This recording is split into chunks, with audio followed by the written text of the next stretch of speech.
챕터 2 편승 효과. 사회적 증거를 이용한 메시지는 업계에서 흔히 쓰이는 메시지보다 더 효과적이었다.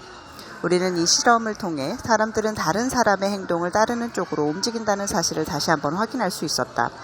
그렇다면 사람들이 따를 가능성이 가장 높은 사람은 누구일까?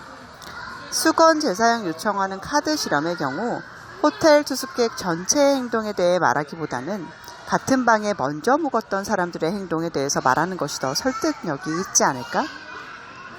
그렇지 않을 것이라고 보는 게 아마도 타당한 생각일 것이다. 실제로 특정한 방의 기준을 더 신뢰한다는 것은 두 가지의 이유에서 불합리하다.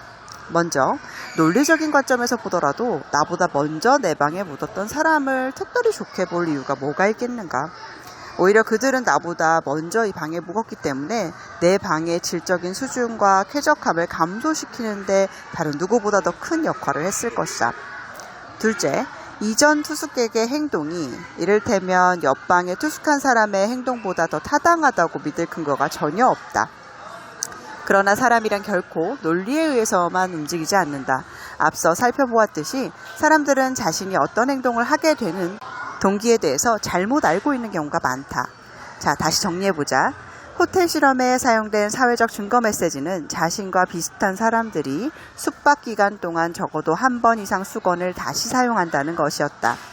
우리는 또 다른 실험을 실시해서 자신과 비슷한 사람들이라는 조건을 더 강화했을 때 수건 재사용의 결과가 어떻게 달라지는지 알아보기로 했다. 즉 이번에는 일부 손님들에게 수건 재사용을 권유하는 메시지와 더불어 그들이 묵고 있는 똑같은 방에 묵었던 손님들이 숙박 기간 동안 적어도 한 번 이상 수건을 다시 사용한다는 사실을 함께 전달했다.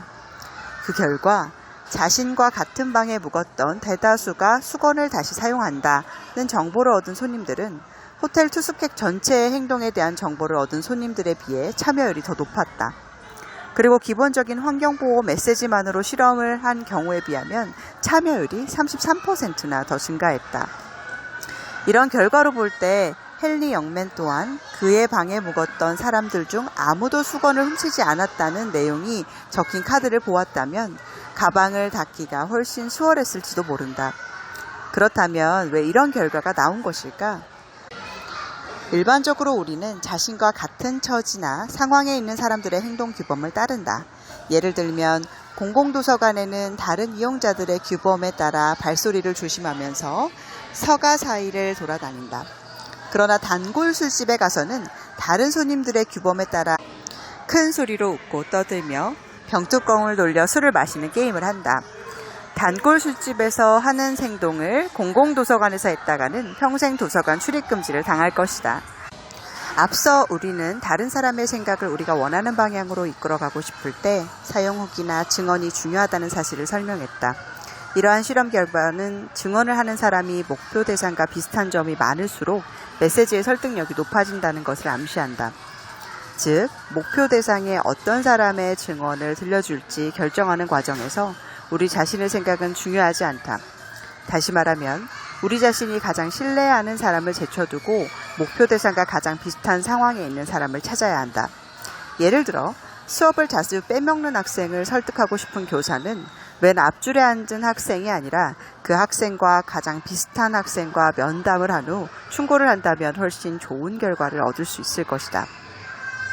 또 다른 예로 동네 미용실 주인에게 고객관리 프로그램을 판다고 가정해보자.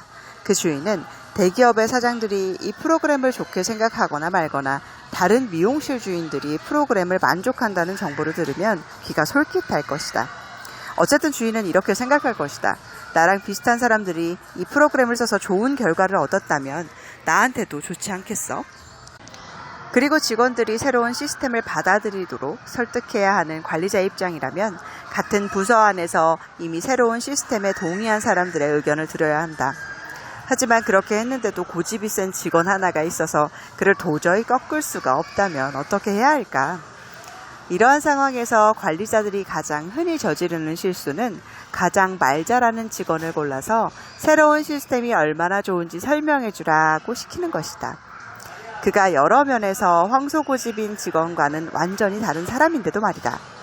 그 관리자가 할 수 있는 최선의 조치는 그와 비슷한 직원의 도움을 구하는 것이다. 설사 그 사람이 좀 어눌하고 딱딱하더라도 그 편이 훨씬 낫다.